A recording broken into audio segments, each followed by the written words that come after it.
ಹರ ಓಂ ಎಲ್ಲರಿಗೂ ನಮಸ್ಕಾರ. ಸಣ್ಣ ಕಥೆ, ಒಳ್ಳೆಯ ಸಂದೇಶ. 16 ವರ್ಷದ ಕೆಳಗ ನಾವೆಲ್ಲರೂ ಅಮೆರಿಕಾದಲ್ಲಿ ಆದಂತಹ ಘಟನೆಗಳ ಕೇಳಿ ಆಶ್ಚರ್ಯ ಹೋಗ್ತಿದ್ದೆವು. ಒಬ್ಬ ಹುಡುಗ, 13 ವರ್ಷದ ಹುಡುಗ, ಇಷ್ಟು ಜನರನ್ನು ಶಾಲೆಯಲ್ಲಿ ಕೊಲ್ಲಿಬಿಟ್ಟ. ಸಣ್ಣ ಮಕ್ಕಳಿಗೆ ಸಹ ವಿದ್ಯಾರ್ಥಿಗಳನ್ನ ಕೊಲ್ಲಿದ, ತಂದೆಯನ್ನು ಕೊಲ್ಲಿದ. ಏನೇನೋ ವಿಚಿತ್ರ ಅಮೆರಿಕಾದಲ್ಲಿ ಮಕ್ಕಳು ಮಾಡ್ತಕ್ಕಂಥವು ಕೇಳಿ ನಮ್ಗೆ ಆಶ್ಚರ್ಯ ಆಗ್ತಿತ್ತು. ಅದಕ್ಕೆಲ್ಲ ಕಾರಣ ಅಲ್ಲಿಯ ಸೆಲ್ ಫೋನು, ಟಿವಿಗಳು, ಅಲ್ಲಿಯ ಸಂಸ್ಕೃತಿ, ಇದನ್ನೆಲ್ಲ ಅದು ಪ್ರಭಾವ ಆಗ್ತಾ ಇದೆ ಅಂತ ಹೇಳಿ ನಾವು ಚಿಂತೆ ಮಾಡ್ತಾ ಇದ್ವು. 16 ವರ್ಷಗಳ ನಂತರ ಆ ಸಂಸ್ಕೃತಿ ನಮ್ಮ ದೇಶದಲ್ಲಿ ಕೂಡ ಬಂದಿದೆ.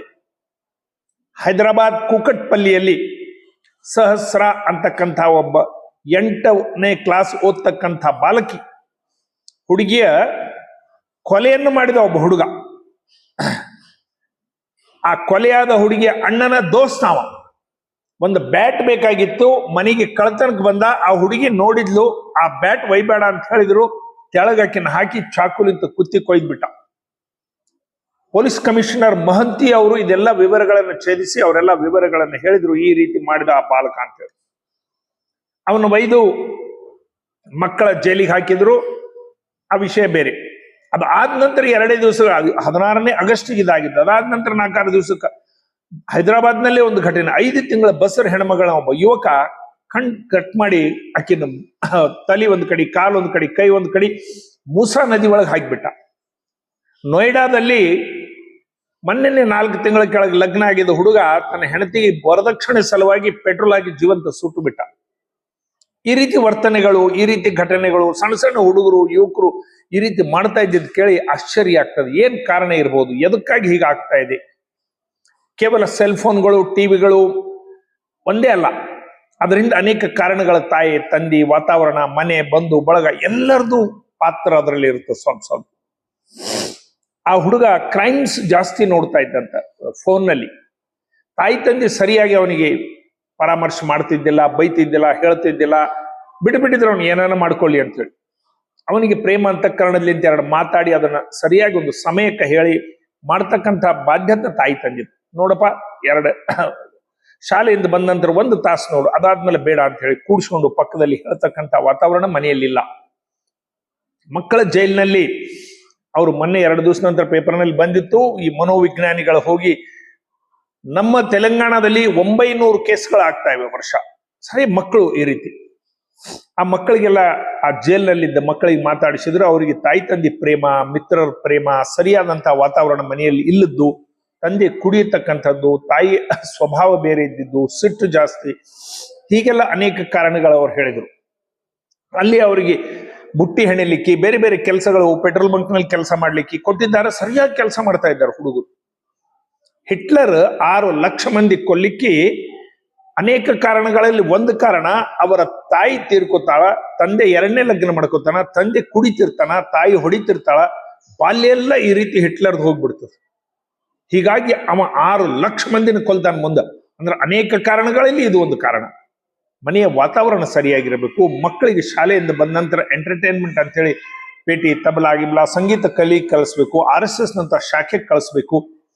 ಅವ್ರಿಗೆ ಏನಾದ್ರೂ ಬೇರೆ ಆಕ್ಟಿವಿಟೀಸ್ ಹಚ್ಚಿ ಆ ಹುಡುಗರಲ್ಲಿ ಮಾನವೀಯತೆ ಬೆಳೆಯಂಗೆ ಮಾಡ್ತಕ್ಕಂಥದ್ದು ಹಿರಿಯರದು ಕರ್ತವ್ಯ. ಕೇವಲ ಮಕ್ಕಳು ಹೀಗೆ ಮಾಡ್ತಾ ಇದ್ದಾರೆ ಅಂತೇಳಿ ಮಕ್ಕಳಿಗೆ ಮಾತ್ರ ದೋಷ ಕೊಡ್ಲಿಕ್ಕೆ ಆಗೋದಿಲ್ಲ. ಇದಕ್ಕೆ ಸಂಬಂಧಪಟ್ಟಂತ ಒಂದು ಕಥೆ ಬರ್ತದ. ಜರ್ಮನ್ ದೇಶದಲ್ಲಿ ಅಲ್ಲಿ ಒಂದು ಚಿತ್ರಗಳನ್ನು ಇಳಿಸಬೇಕು ಅಂತೇಳಿ ಅಲ್ಲಿ ಸರ್ಕಾರ ಒಂದು ಘೋಷಣೆ ಮಾಡಿತ್ತು. ದೇವರ ಚಿತ್ರವನ್ನು ಇಳಿಸಬೇಕು, ಒಂದು ಪ್ರದರ್ಶನ. ಎಲ್ಲರೂ ದೇವರು ಅಂದಗಳಿಗೆ ಯೇಸು ಕ್ರಿಸ್ತನೋ, ಇನ್ನೊಬ್ರು ರಾಮನೋ, ಕೃಷ್ಣನೋ, ಯಾವ್ದಾವ್ದೋ ಕಲ್ಪನೆಗಳು ಮಾಡ್ಕೊಂಡು ದೇವರು ಅಂದ್ರೆ ಹೀಗಿರ್ತಾನ, ದೇವರು ಅಂದ್ರೆ ಹೀಗಿರ್ತಾನ, ಶಂಖ, ಚಕ್ರ, ಗದ, ಅದು ಇದು ಏನೇನೋ ಅವ್ರಿಗೆ ತಿಳಿದಂಗೆ ಮಾಡ್ಲಿಕ್ಕತ್ರು. ಒಬ್ಬ ಚಿತ್ರಕಾರ ಮಾತ್ರ ದೇವರು ಅಂದ್ರೆ ದೇವ್ರ ಚಿತ್ರನೇ ಇಳಿಸೋದು ಬೇಡ. ಸಣ್ಣ ಒಂದು 8 ವರ್ಷದ ಬಾಲಕನ ನೋಡಿದ. ಸುಂದರವಾದಂತಹ ಮುಖ, ಕಣ್ಣು, ತೇಜವಾದಂತಹ ಕಣ್ಣು, ಕಾಂತಿ, ಆ ಭಾವ, ಪ್ರಶಾಂತವಾದಂತಹ ವಾತಾವರಣ ಮುಖದಲ್ಲಿ, ಅದೆಲ್ಲ ನೋಡಿ ಅಯ್ಯೋ ಇದ ದೇವ್ರ ಕಂಡಂಗೆ ಆಗ್ತಾನ ಅಂತೇಳಿ 8 ವರ್ಷದ ತಂದೆ ತಾಯಿಗೆ ಕೇಳ್ದ, ನಿಮ್ಮ ಬಾಲಕನ ಚಿತ್ರ ಇಳಿಸ್ತೀನಿ, ಒಂದು ಪ್ರದರ್ಶನಕ್ಕೆ ಕೊಡ್ತಾ ಇದ್ದೀನಿ, ಇಳಿಸ್ಕೊಡ್ರಿ ಅಂತ ಹೇಳಿದ್ರು. 2 ದಿವಸ ಕೂತು ಚಿತ್ರ ಇಳಿಸಿದ. ಬಹಳ ಸುಂದರ ಚಿತ್ರ ಬಂತು. ಆ ಕಣ್ಣುಗಳು, ಆ ಮುಖ, ಗಾಂಭೀರ್ಯ, ಅದು ಪ್ರಶಾಂತವಾದಂತಹ ಮುಖ, ಇವೆಲ್ಲ ನೋಡಿ ಅದರಲ್ಲಿ ಫಸ್ಟ್ ಪ್ರೈಸ್ ಬಂತು. ಈ ಬಾಲಕ ಏನಿದ್ದಾನ ಇದು ದೇವರಿದ್ದಂಗೆ ಇದ್ದಾನ, ಈ ದೇವರು ಹೀಗೆ ಇರ್ತಾನ ಅಂತೇಳಿ ಫಸ್ಟ್ ಪ್ರೈಸ್ ಕೊಟ್ಬಿಟ್ರು. ಬಹಳ ಸಂತೋಷ ಆಯ್ತು ಅವನಿಗೆ. ಸುಮಾರು ವರ್ಷಗಳ ನಂತರ ಆ ಸರ್ಕಾರ 16 ವರ್ಷದ ನಂತರ ರಾಕ್ಷಸನ ಚಿತ್ರದ ಕಾಂಪಿಟೇಷನ್ ಇತ್ತು. ಇದೇ ಚಿತ್ರಕಾರ ಅವಾಗ ಹುಡುಗನ ಬಾಲಕನ ಚಿತ್ರ ಇಳಿಸಿದ್ದೆ, ಈಗ ರಾಕ್ಷಸನ ಚಿತ್ರ ಇಳಿಸ್ಬೇಕಂದ್ರೆ ಮತ್ತೆ ಯಾರೋ ಕ್ವಾರಿ ಹಲ್ಲುಗಳು ಅವು ಇವು ಯಾರ್ಯಾರು ಇಳಿಸ್ತಾ ಇದ್ರು.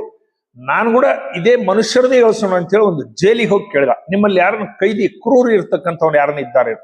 ಒಬ್ಬ ಇದ್ದಾನೆ, 8 ಮರ್ಡರ್ ಮಾಡಿದ್ದಾನ, ಕಾಲಿಗೆ ಕೈಗೆ ಬೇಡಿ ಹಾಕಿದ್ದೀವಿ, ಗಡ್ಡ ಬಿಟ್ಟಿದ್ದಾನ, ಕಣ್ಣುಗಳು ಕೆಂಪಗಿವೆ, ದೊಡ್ಡಕಾಯ ಇದೆ, ಬೇಕಿದ್ರೆ ಕೊಡ್ರಿ. ಅದಕ್ಕೆ ಹೋಗಿ ಕೇಳಿದ್ರು, ನೋಡಪ್ಪ ನಾನೊಂದು ಚಿತ್ರ ರಾಕ್ಷಸನ ಚಿತ್ರ ಇಳಿಸ್ಬೇಕಂತ ಮಾಡೀನಿ, ನೀನ್ ನೋಡಿದ್ರೆ ಹಾಗೆ ಕಾಣಿಸ್ತಿ, ಏನು ಅನ್ಕೋಬೇಡ, ನಾನು ನಿನ್ ಚಿತ್ರ ಇಳಿಸ್ತೀನಿ, ಇಳಿಸ್ಕೊಡ್ರಿ ಅಂದ. ಕೂತ 2 ದಿವಸ ಆಯ್ತು ಚಿತ್ರ ಇಳಿಸ್ಲಿಕ್ಕೆ. ಅವನ ಮುಖ ಗಂಭೀರ, ಗಡ್ಡ, ಕೆಂಪನ ಕಣ್ಣುಗಳು, ಕೈ ಕಾಲಿಗೆ ಬೇಡಿ ಹಾಕಿದ್ದು ನೋಡಿದ್ರೆ ರಾಕ್ಷಸ ಕಂಡಂಗೆ ಆಗ್ತಿದ್ದ. ಚಿತ್ರ ಸುಂದರವಾಗಿ ಬಂತು, ಎಲ್ಲ ಆಯ್ತು. ಆ ಚಿತ್ರಕಾರ ತನ್ನ ಬ್ಯಾಗ್ಲಿಂದ ಒಂದು ಹಳೆ ಫೋಟೋ ತೆಗೆದ. 8 ವರ್ಷದ ಬಾಲಕನ ದೇವ್ರ ಚಿತ್ರ ಅಂತ ಇಳಿಸಿದ ಫೋಟೋ, ಈಗ ರಾಕ್ಷಸ ಇಳಿಸಿದ ಫೋಟೋ, 2 ಫೋಟೋಗಳನ್ನ ಪಕ್ಕದಲ್ಲಿಟ್ಟು ನೋಡ್ಲಿಕ್ಕೆ ಹತ್ತಿದ್ದ. ಅದು ಬಾಲಕನ ಚಿತ್ರ ಸರಿಯಾಗಿ ಬಂದದ, ಇದು ದೇವರ ಚಿತ್ರ ಸರಿಯಾಗಿ ಬಂದದ ಅಂತ ಹೇಳಿ 2 ಚಿತ್ರಗಳನ್ನ ಪಕ್ಕದಲ್ಲಿಟ್ಟು ನೋಡಕಲ್ಕ ಆ ಕೈದಿ ಅಳ್ಳಿಕ್ಕೆ ಚಾಲು ಮಾಡಿಬಿಟ್ಟು ಜೋರಾಗಿ ಬಿಕ್ಕಿಸಿ ಅಳ್ತಿದ್ದ.